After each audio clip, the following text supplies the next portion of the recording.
दोस्तों, स्वागत है आपका अपने चैनल सीरियस स्टडी एग्ज़ाम में। आज हम बात करें अंतरिक्ष एवं सौर तारे पार्ट 2। तो चलिए शुरू करते हैं। कौन सा ग्रह सबसे ज़्यादा चमकीला है? वो हो जाता है सूर्य। कौन सा ग्रह सबसे ज़्यादा चमकीला हो जाता है? वो है सूर्य, शुक्र। सौर मंडल का अत्यधिक तप्त ग्रह है, सबसे गर्म ग्रह वो ही शुक्र। सौर मंडल का अत्यधिक तप्त ग्रह वो होता है शुक्र। निम्नलिखित में से कौन सा ग्रह पूर्व से पश्चिमगामी दिशा में सूर्य की परिक्रमा करती है? तो वो होता है शुक्र। शुक्र ग्रह के अन्वेषण करने के लिए सबसे पहले रोबोट अंतरिक्ष यान का नाम था वो मैंगलियन।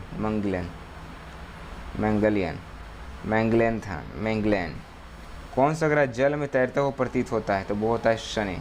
कौन सा ग्रह जल में तैरता हुआ प्रतीत होता है? तो वो शनि। किस ग्रह के चारों ओर स्पष्ट वलय हैं? तो वो शनि। किस ग्रह के चारों ओर स्पष्ट वलय होते हैं? तो वो होता है शनि। रिया तथा टेस्ट किसके नाम थे? शनि के चांद। रिया तथा टेस्ट शनि के चांद थे। निम्नलिखित में से कौन सा ग्रह सबसे कम तीव्रता से चलता है? तो वो होता है शनि। निम्नलिखित में से कौन सा ग्रह सबसे कम तीव्रता से चलता है? तो वो होता है शनि। शनि के रिंग्स की खोज का श्रेय किसे दिया जाता है? तो गैलीलियो को। शनि के रिंग्स की खोज किसका श्रेय दिया जाता है? तो गैलीलियो को। टाइटन किस ग्रह का उपग्रह है? टाइटन तो वो होता है शनि का। टाइटन किस ग्रह का उपग्रह है? तो वो होता है शनि का। किस कक्षा के उपग्रहों का छोटा हिस्सा अलग होता है? तो वो होता है अंतरिक्ष में घूमता रहेगा। किसी कक्षा के उपग्रहों को छोटा हिस्सा अलग होता है तो अंतरिक्ष में वो घूमते रहेंगे। किस ग्रह पर वायुमंडल नहीं है? इसमें इनमें से कोई नहीं। पृथ्वी, मंगल, शनि तीनों पर वायुमंडल है। पृथ्वी शुक्र के चारों ओर दीर्घ वृत्ताकार पथ में घूमती है। शुक्र के चारों ओर घूमते समय पृथ्वी की गति क्या होती है? जब उनके बीच की दूरी बढ़ती है तो घटती है, और उसके विपरीत भी सत्य है। जब उनके बीच की दूरी बढ़ती है तो बढ़ती है, उसके विपरीत भी सत्य है। बी और जब उनके बीच की दूरी घटती है तो गति बढ़ती है, इसका विपरीत भी सत्य है। पृथ्वी का प्राकृतिक उपग्रह है चंद्रमा। पृथ्वी के प्राकृतिक उपग्रह चंद्रमा। खगोलीय एकक है। खगोलीय एकक क्या है? सूर्य के केंद्र से पृथ्वी के केंद्र तक की मध्य दूरी खगोलीय। सूर्य के केंद्र से पृथ्वी के केंद्र तक की मध्य दूरी। हम हमेशा चंद्रमा की एक ही सतह को देखते हैं क्योंकि यह अपने पक्ष पर घूमने और पृथ्वी के चारों ओर परिक्रमा करने के समान समय लेता है। यह अपने अक्ष पर घूमने और पृथ्वी के चारों ओर परिक्रमा करने के समान समय लेता है। चंद्रमा को पृथ्वी के चारों ओर एक बार घूमने में निकटतम समय लगता है कितना?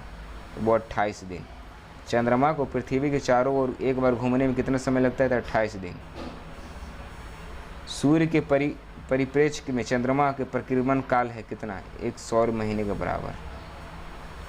वह आकाशीय पिंड जो पृथ्वी के निकटतम है चंद्रमा है। वो आकाशीय पिंड जो पृथ्वी के निकटतम है वो है चंद्रमा। सी ऑफ ट्रंक्विलिटी स्थित है कहाँ? चंद्रमा पर। चंद्र ग्रहण तब होता है जब पृथ्वी, सूर्य और चंद्रमा के बीच में आती है। पृथ्वी, सूर्य और चंद्रमा के बीच में आती है, चंद्र ग्रहण लगता है। निम्नलिखित में से कौन सी ऊंचाई उपग्रहों की है? 36,000 किलोमीटर। निम्नलिखित में से कौन सी ऊंचाई उपग्रहों की है? 36,000 किलोमीटर।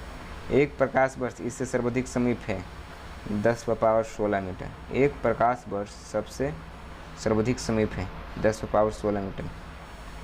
हब्बल है। हब्बल क्या है? एक अंतरिक्ष दूरबीन। हब्बल एक अंतरिक्ष दूरबीन है नासा का। धूमकेतु की पूंछ हमेशा सूर्य से दूर रहती क्योंकि सौर विकिरण एवं सौर पवन के कारण। पुच्छल तारा किसकी परिक्रमा करता है? सूर्य की। पुच्छल तारा किसकी परिक्रमा करता है? सूर्य की। सूर्य के परितः हेली धूमकेतु का परिक्रमा पथ है दीर्घवृत्तीय। सूर्य के परितः हेली धूमकेतु के परिक्रमा पथ है दीर्घवृत्तीय। हेली धूमकेतु पुनः दिखाई पड़ेगा कब? वर्ष 2062 में। हेली धूमकेतु पुनः दिखाई देगा 2062 में। मनुष्य के लिए बहुमूल्य तत्व जो सौरमंडल में नहीं पाया जाता है वह है जल। सौरमंडल में जल नहीं पाया जाता है। पृथ्वी के गुरुत्वाकर्षण में कितना भाग चंद्रमा के गुरुत्वाकर्षण के सबसे नज़दीक है?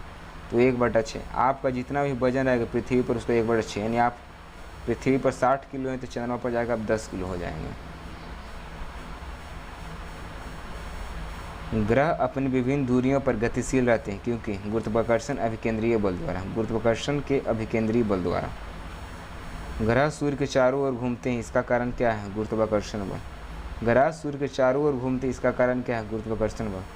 सूर्य प्रकाश कितने मीटर में धरती तक पहुंचती है?